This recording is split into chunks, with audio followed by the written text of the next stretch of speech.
Well, good evening, everyone, and thanks for coming along. If it's strange for you sitting in here, it's certainly very strange for me, because this is the first time I've done anything in front of an audience, obviously, for kind of like 2 years.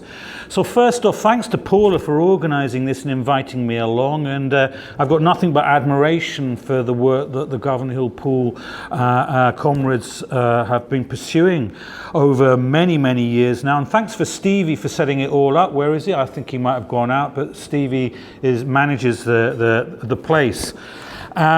So I do have well, Paula asked me to talk for 45 minutes. I have a terrible tendency to go on rather longer than intended, but I shall try and be disciplined, which is highly unlikely because I'm not the most disciplined of people once I start talking and get rolling with my anecdotes, but we'll see how we get on. So, like other slogans from the history of political culture, the right to the city, I think, is a very ambiguous term, and it only really acquires its meaning through the context in which it is used. And whilst I think we probably all share this idea when we normally associate it with progressive causes, our collective right to live in cities that promote social and environmental justice, it can equally fall from the lips of a malevolent dictator usurping language and conquering institutions in a determination to destroy democratic institutions. And I think the reference there is fairly obvious. So we have to be really wary then, and indeed on our guard at the appropriation of language and ideas by those whose interests are demonstrably at odds with ideals of individual liberty and social freedom. And that's the first picture of one of my favourite paintings. I like it for all sorts of reasons, by the Italian futurist Boccioni, 1911, and it's called The City Rises, fairly obvious. But having a background in the building industry and starting off my life on building sites, I like it because it's anarchist building workers. I'm not sure whether they're tearing the scaffold down or building it, so you can make up your own mind as to that one. So there's my mate. I'm amazed that Putin hasn't taken him down, but he's still there for the time being, at any rate. As far as I'm aware, the expression "the right to the city" enters the popular vocabulary after the publication of a short essay written by Henri Lefebvre in 1967 to commemorate the centenary of the publication of Marx's Capital. And Lefebvre conceived of it as a provocation to both left and right, and in actual fact he got thrown out of the French Communist Party after he wrote it. On the one hand, it was a cry against the alienation of modern urban life. It was a riposte to the transformation of the city into an object of tourist consumption and to the deleterious kind of like consequences of top-down urban planning. On the other, it was a demand to imagine and realise a different type of city, one predicated on values and purposes other than those dictated by the real estate market and the spectacular world of the commodity form. Now, I don't know whether you realise this, but utopia is in actual fact on the Pollokshaws Road. Are you aware of this? I have a very bad tendency to use the same slide over and over again in every single lecture, and you can see why this is one of my favourites. So here we have the appropriation of language by speculative house builders who built Utopia opposite Willie Bain's bicycle repair shop. Wow. So, such urban transformations, of course, were not unique to Paris. The dispatch of working class communities to badly built, soulless housing estates on the periphery, the vulgar zoning and separation of urban space into different functions, petrol-headed dreams that prioritised motorways over public squares, the destruction of kind of like historic neighbourhoods to make way for crappy shopping malls, the capitalist co-option of the modernist project, and so on, and so on, and so on, I think forms the history of most European cities, not least Glasgow, which, as we know, was and still is a laboratory for all manner of speculative development and political madness. So there's your man, Henri Lefebvre, and that's one of his favourite books, The Critique of Everyday Life. Importantly, however, and I think this needs to be emphasised, Henri Lefebvre was not in mourning for some long-lost myth of a traditional city, some nostalgic fiction of a picturesque landscapes of contented workers peacefully and contentedly going to church and factory. It was a quest and a challenge to rethink the whole way in which we produce space and make cities, the encapsulated in this simple observation that urban life has yet to begin. So, yes, of course, the socialisation of the means of production, the common ownership of land, resolving the appalling housing conditions endured by the working class, would and should remain at the heart of any radical transformation of society. But in Lefebvre's mind, these historical battles needed to be linked with a struggle to reimagine the future of the city, to think of the city in terms of what he called an oeuvre, an ongoing creative act, if you like, an artwork, a city in which, as he said, all audacities can be premised. And you can see why this probably didn't go down well with the Stalinists. So, his ultimate goal was not just the critique, but the revolution of everyday life. And as you might imagine, for many on the traditional left, this idea of a revolutionary city is a ludic exercise in which, free from the suffocating commodification of everything, we learn again to play and even waste time, was an anathema, as were the ideas of the situationists with whom he shared the critique of the alienated city of social and spatial order. But what he managed to do in this essay and subsequent works was to set us a challenge and to raise our ambitions, to restore the idea of a hope in another type of city, to rescue the idea of utopia, not as a blueprint for an ideal society and city, but as a process of thinking, of making what Ernst Bloch, the German philosopher, called wish landscapes. At stake was not just the right to the city, but to elevate this goal, in the words of David Harvey, into the freedom to make and remake ourselves and our cities as a fundamental human right.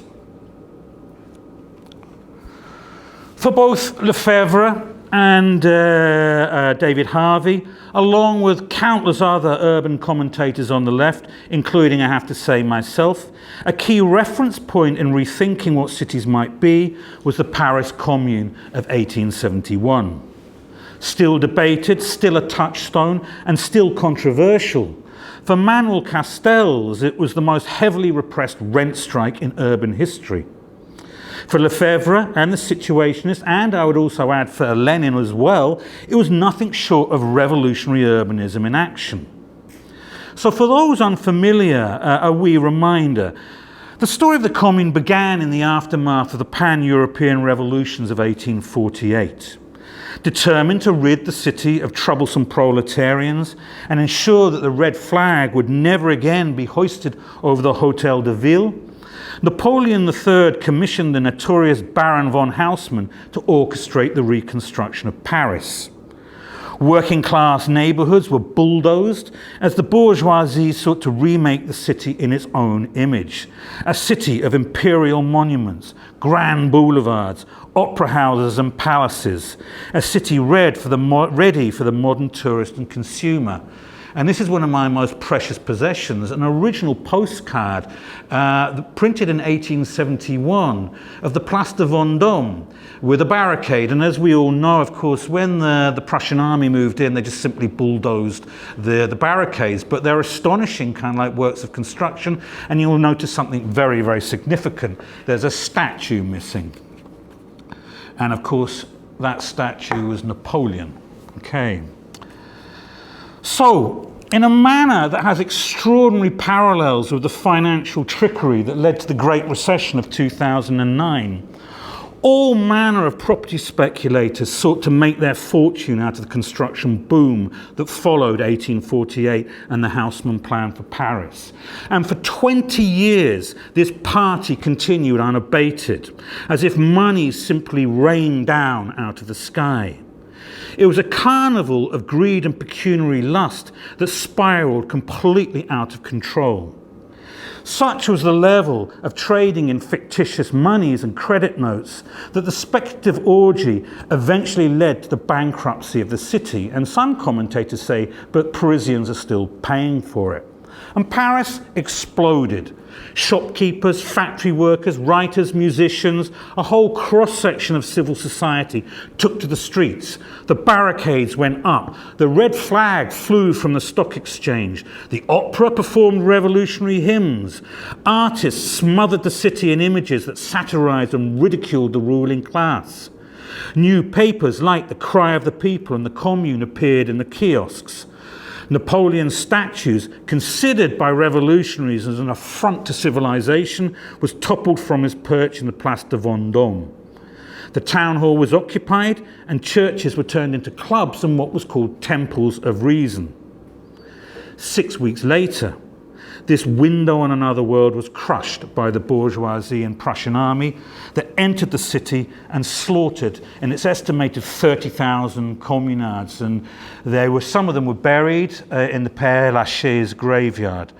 It was a victory for the bourgeoisie over the godless that they subsequently commemorated with the Sacré-Cœur. In my mind, one of the most hated pieces of architecture I've ever encountered in my life, an architecture of pure, unadulterated vengeance that towers over Paris and reminds everyone and anyone, be careful about mounting any kind of like future assault on God and the political capitalist state.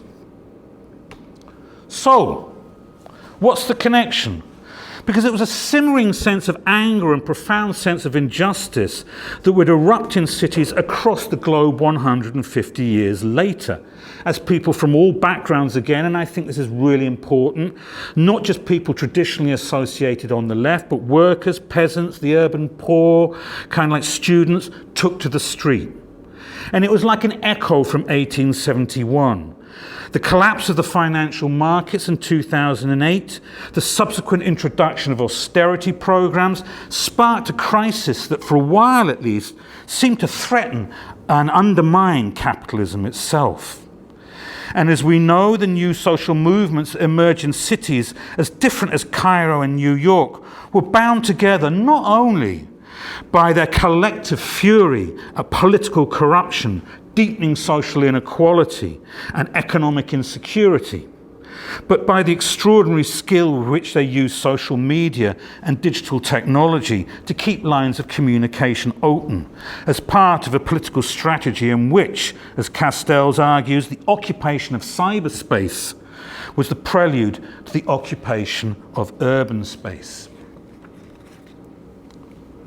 Predictably, of course, and this is what it's meat and potatoes for people who are writers on the left, it spawned, the new global revolution spawned this extraordinary publishing frenzy as academics and journalists trawled through history in an effort to try and make sense of what was happening in capital cities across the world. And it's worth remembering there were uprisings in Reykjavik, Cairo, Tunis, London, Madrid, New York, Moscow, Istanbul, and others, and nothing really had been quite seen like it since the red flag was raised right the way across Europe, apart from in Britain, of course, in 1848.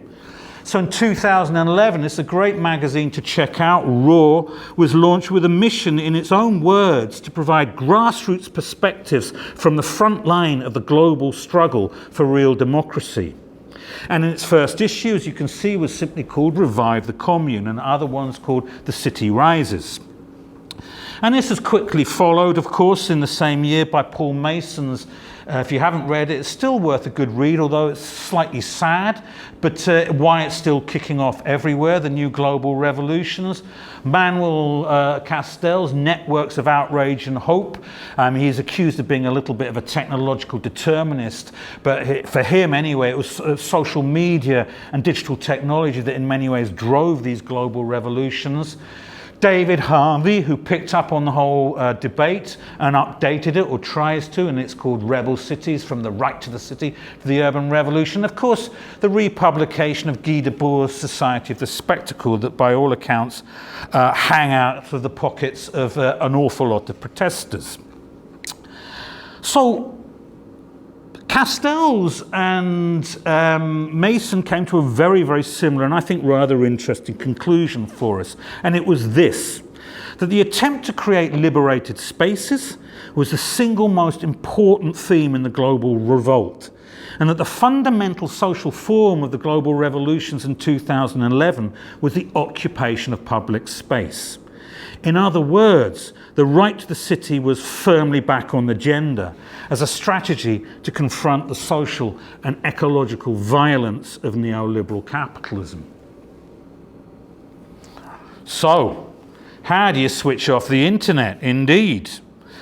Not surprisingly, the sight of a marginalised militant and smart precariat occupying politically symbolic places like Wall Street in New York and Tahrir Square in Cairo rang alarm bells in the headquarters of global capital. Retrenchment and the SOS defence of capital accumulation was the immediate reaction. Authoritarian governments still are, desperately tried to control the internet. And whilst a few bankers were jailed, it wasn't long before it was business as usual in the narcissistic glass towers of finance capital, from London to Frankfurt, Moscow, and so on. Despite this, and I think we can be still a little bit optimistic, although sad, as to what happened. One thing is certain, that the uprisings of 2011 rekindled a belief that another world was possible, and nowhere more so probably than in Spain.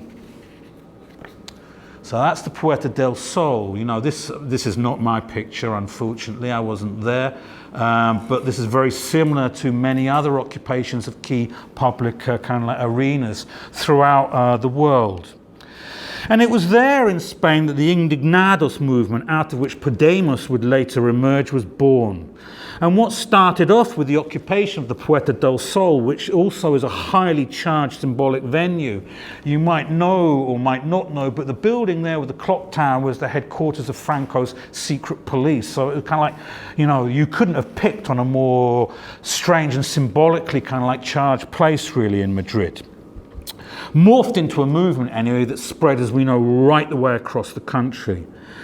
And at its height in 2011, this kind of like internet-led revolution, the Spaniards and Indignados convened a kind of like global internet demonstration, and an extraordinary network really linked 951 cities across the world in 82 countries under the slogan United from Change, for global change.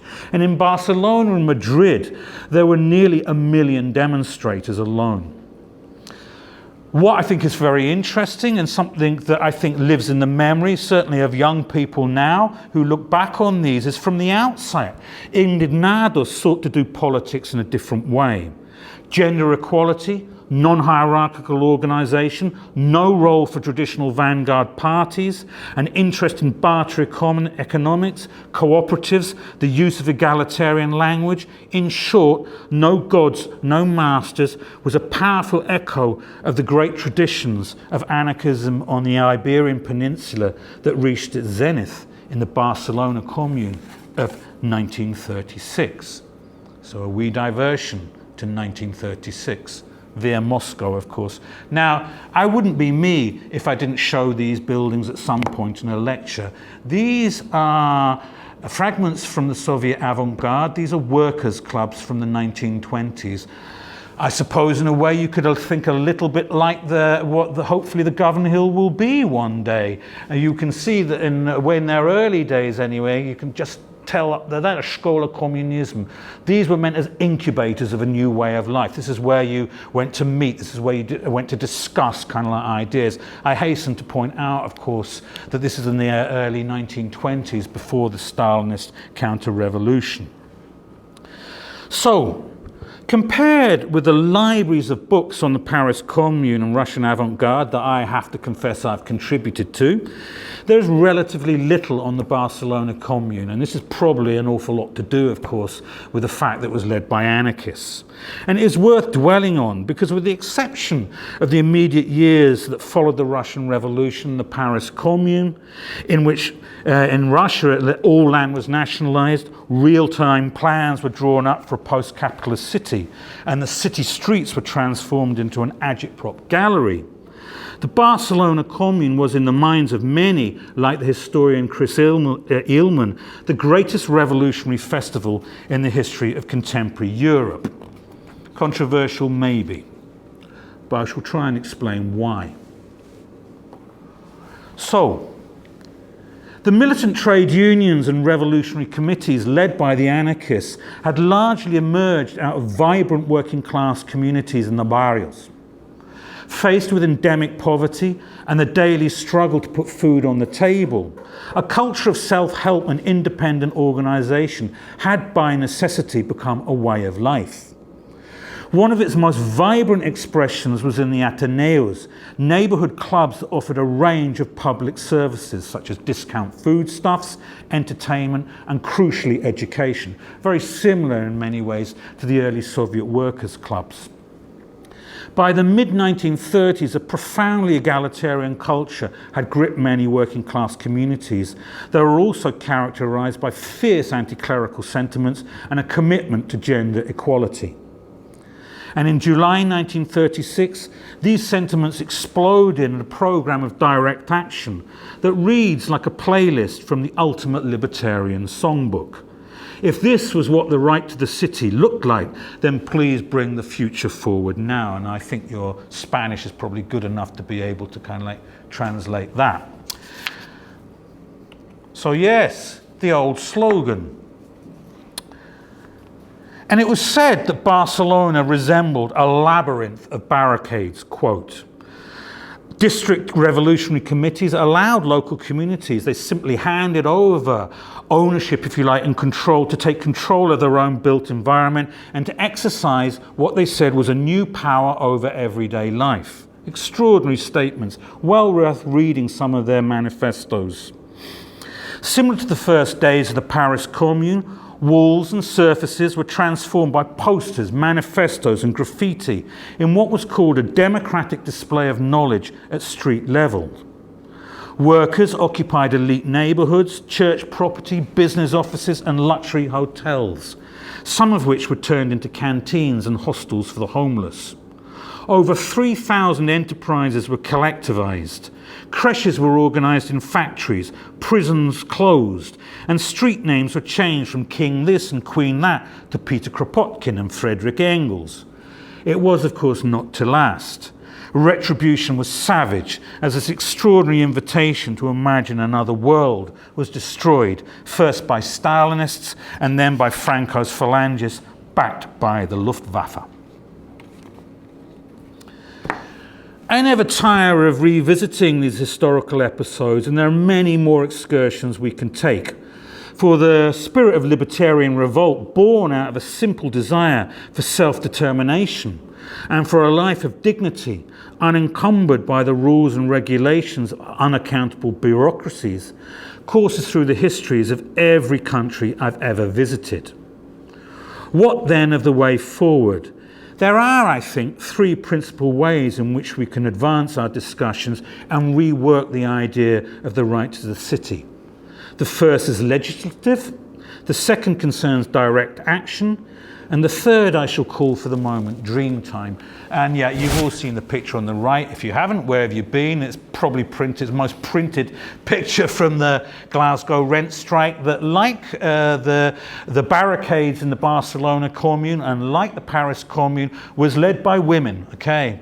And this is a pamphlet, and strangely enough, some of the archives of the old Scottish left are still kept, well, they were, in an archive in a locked room in Strathclyde University Library. So there's Willie Gallagher's kind of like a pamphlet for direct action.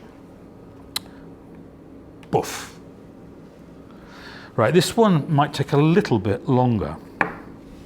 The landowner's right to the possession of land is herewith abolished without compensation. That was one of the first acts of the Bolsheviks after the Russian Revolution. Rather fond of that I am to this point in time. No, we're not going to worry about this. No, you're not getting anything. You got your land by robbing people, killing people and thievery. What, you want compensation? No. Beat it. So, all of us here in Scotland will be acutely aware of the legacy of feudal patterns of land ownership.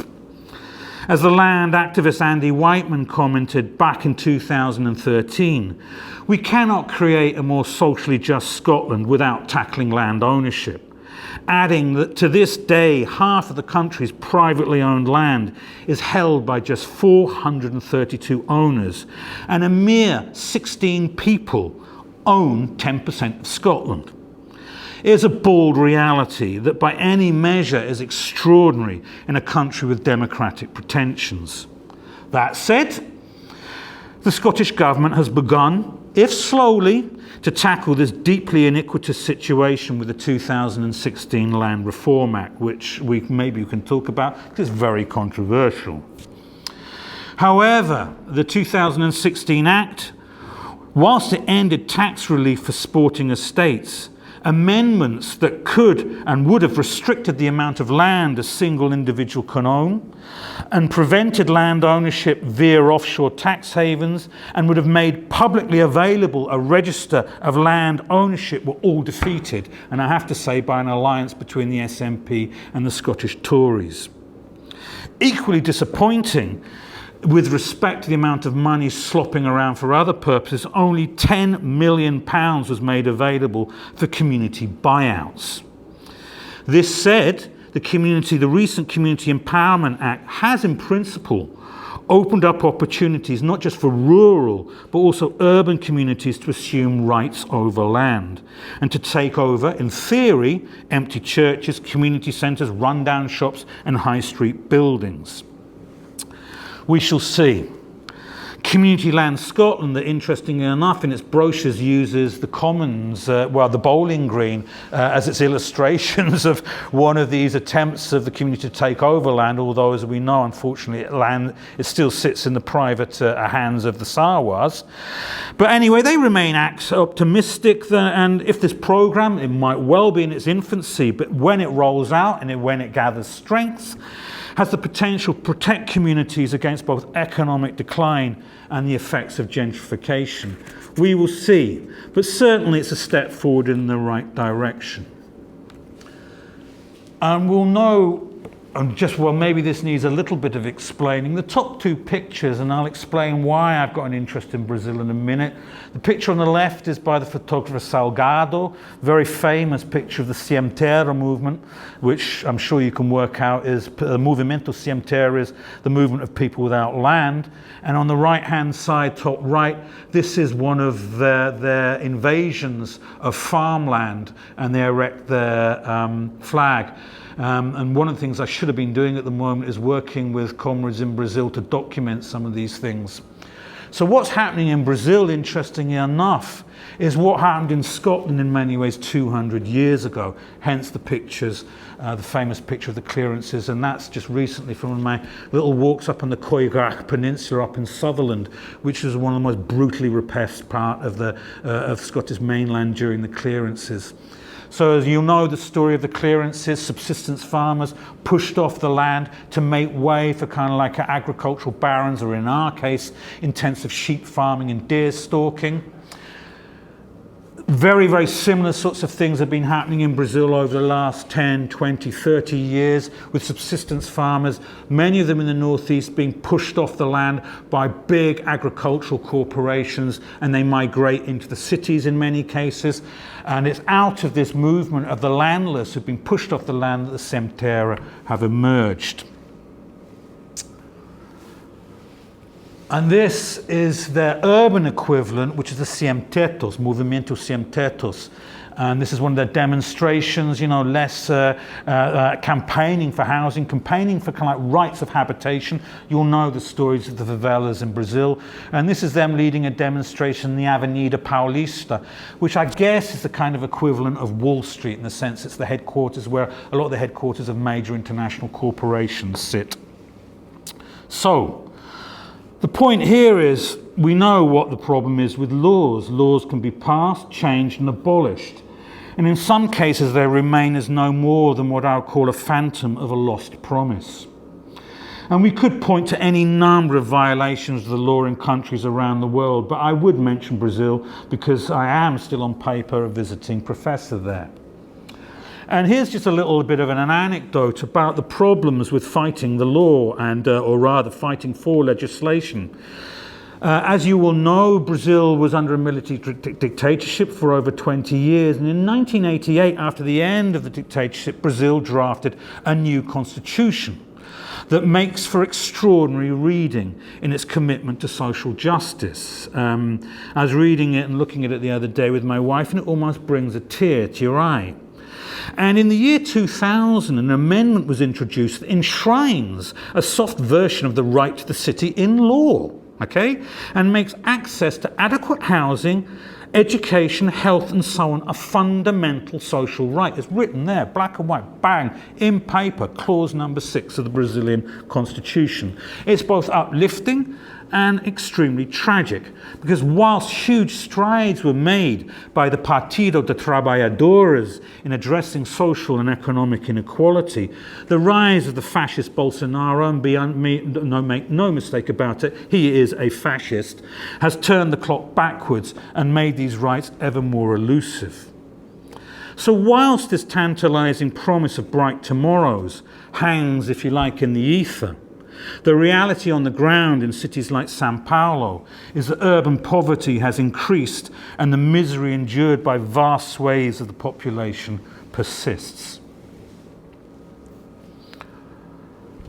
So one of the benefits of getting older is that you get, I have to throw this, and I always throw this, I was born in the 1950s, that's how old I am.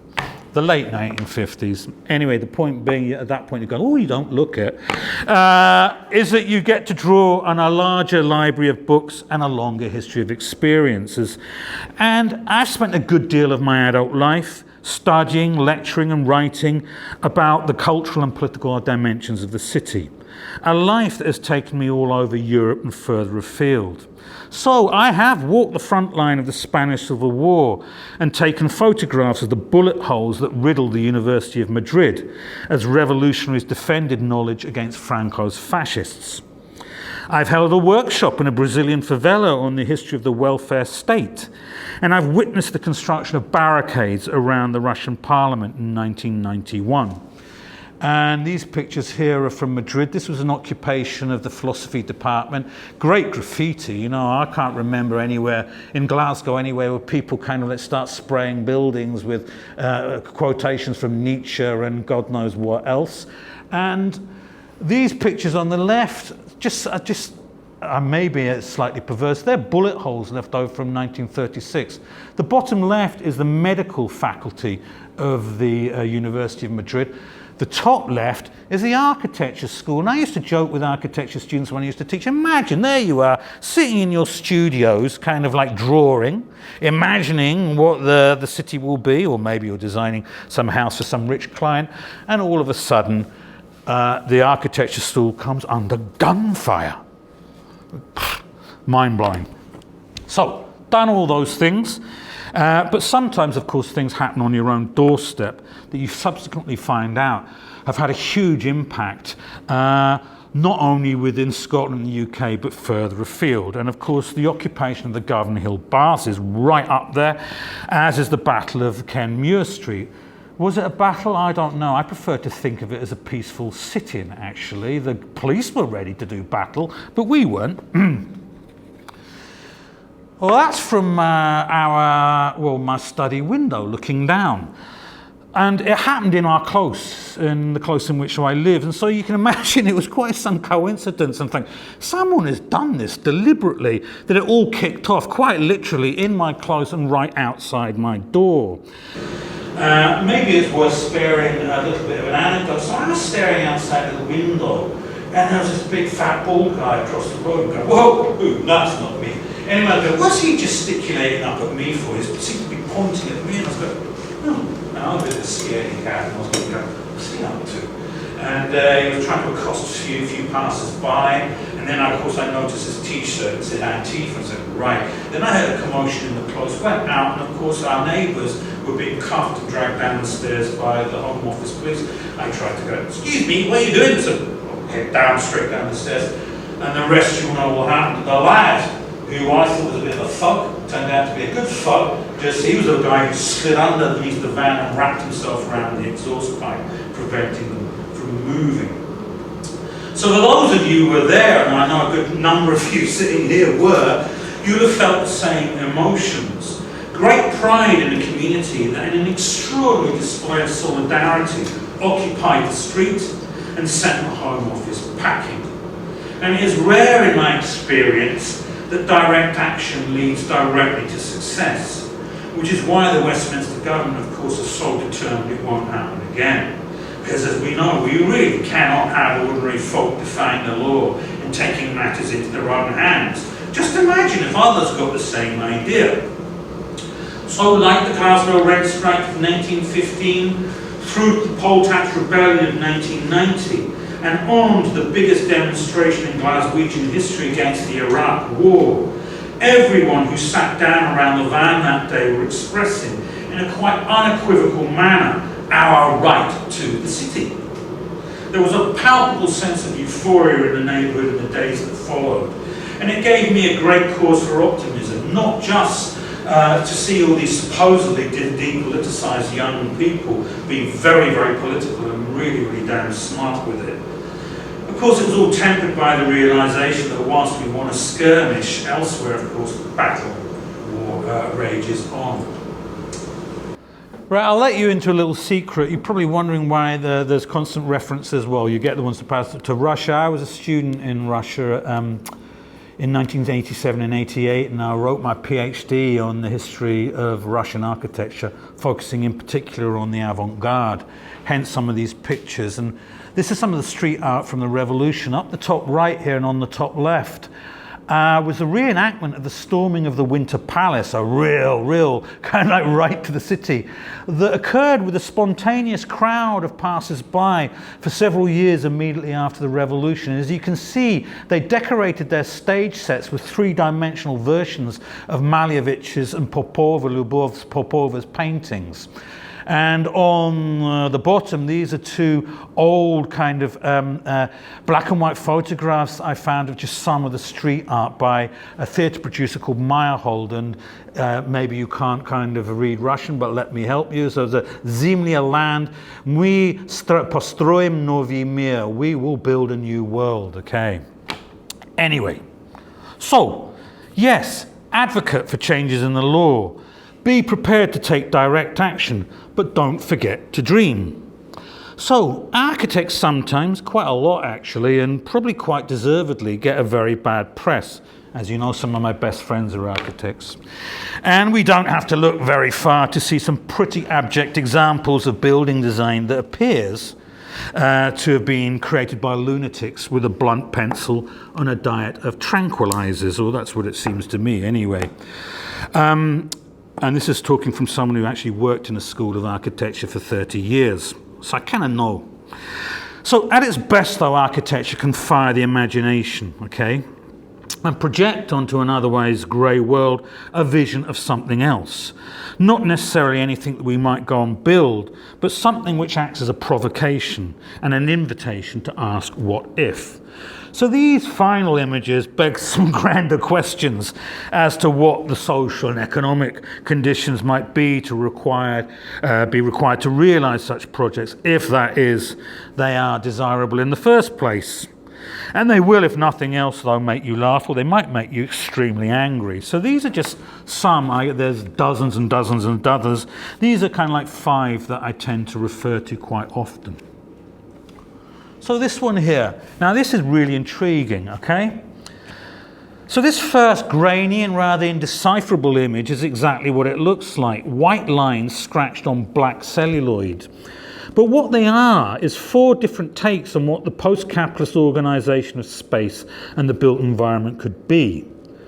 Drawn up by the sociologist Sapsevich and the planner Akitovich in the years immediately after the revolution, they indicate plans for networks of green cities, for the equal distribution of resources across the whole country, of egalitarian settlements linked by infrastructure, in which the idea of the concentration of political and economic power in a capital city is consigned to history.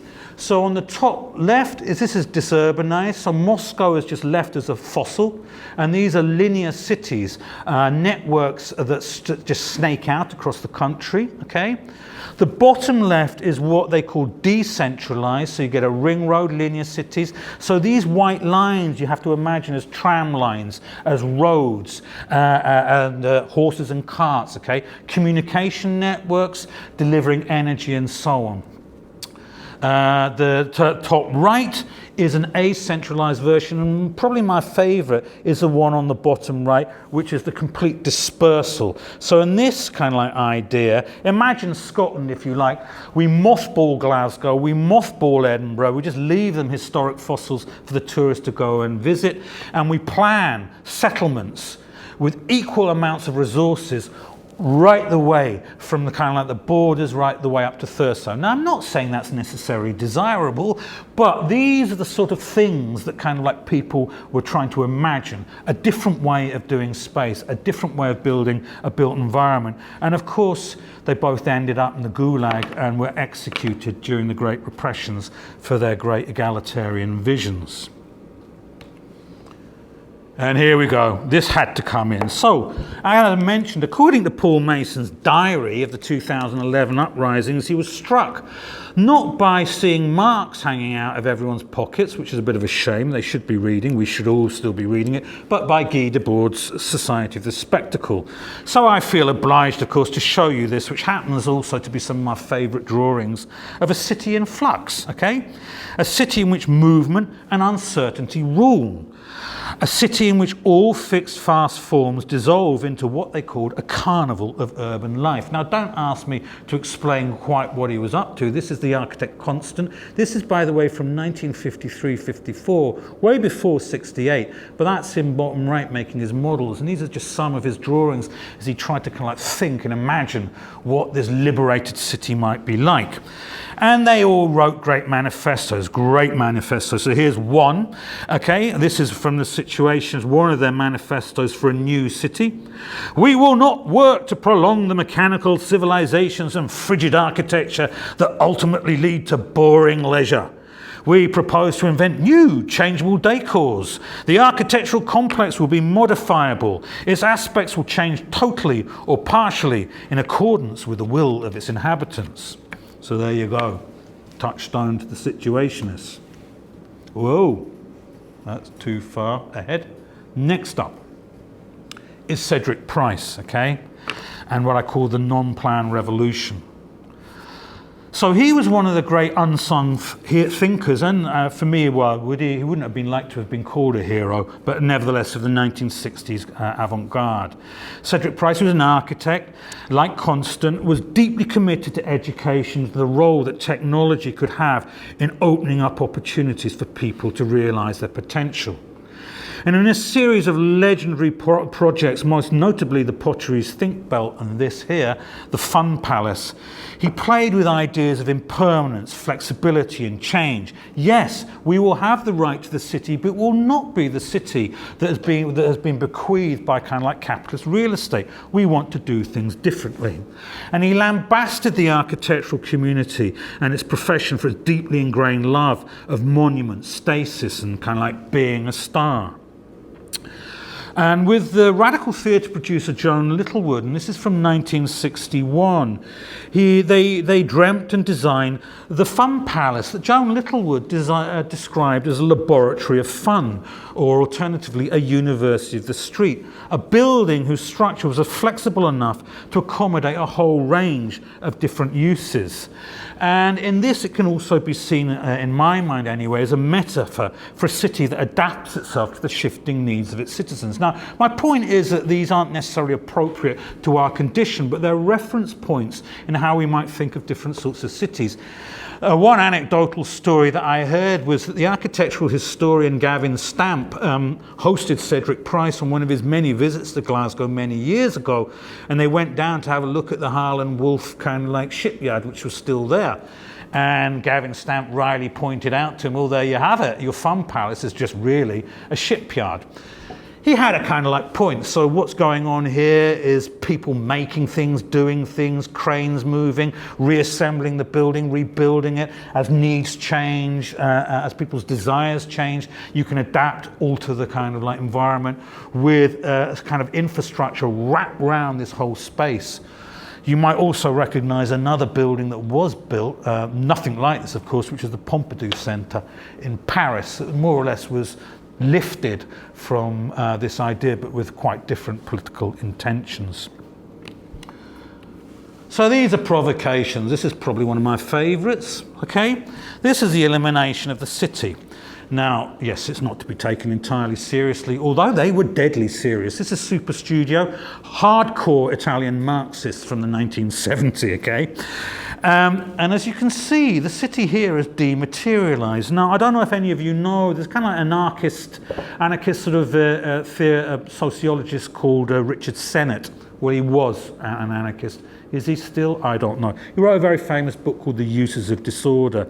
And recently, with another guy called Pablo Sendra, they did this book called Designing Disorder, in which they present a manifesto for participatory grassroots planning.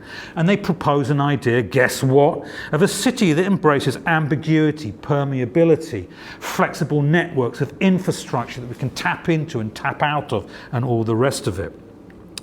And it seems to me that this mimics directly the work of this lot up here.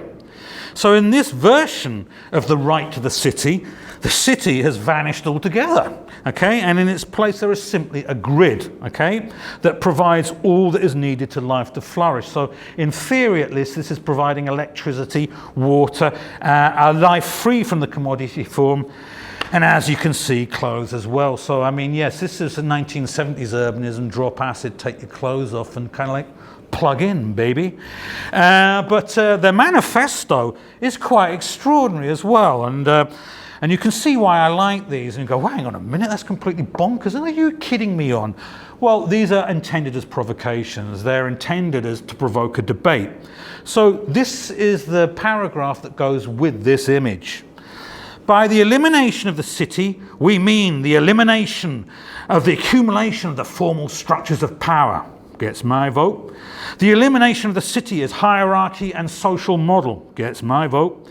In search of a new, free, egalitarian state in which everyone can reach different levels in the development of his possibilities, beginning from equal starting points.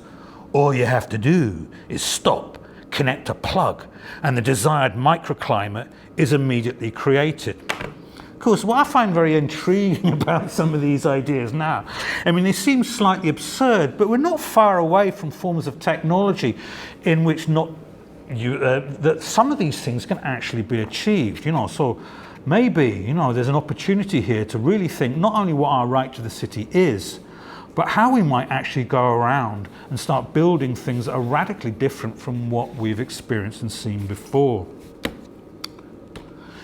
And my last image brings us back full circle, okay? Because it is the 20th anniversary of the Govanhill Baths occupation.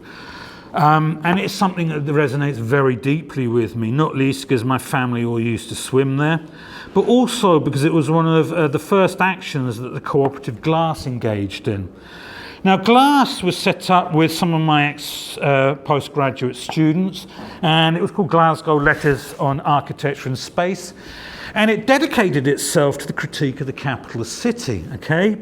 Surprisingly enough. And we ran workshops, all sorts of things, agitprop stuff, published a newspaper, and probably most memorably, the Urban Cabaret. We got sponsorships from Piaggio, that lot, the one who bought Uptonic's wafers. Anyway, they lent us one of their van that, as you can see, we converted into a mobile tea and coffee store and drove around Glasgow distributing newspapers and getting chased out of Drumchapel, from what I remember, by some youth who kind of like thought it was hilarious.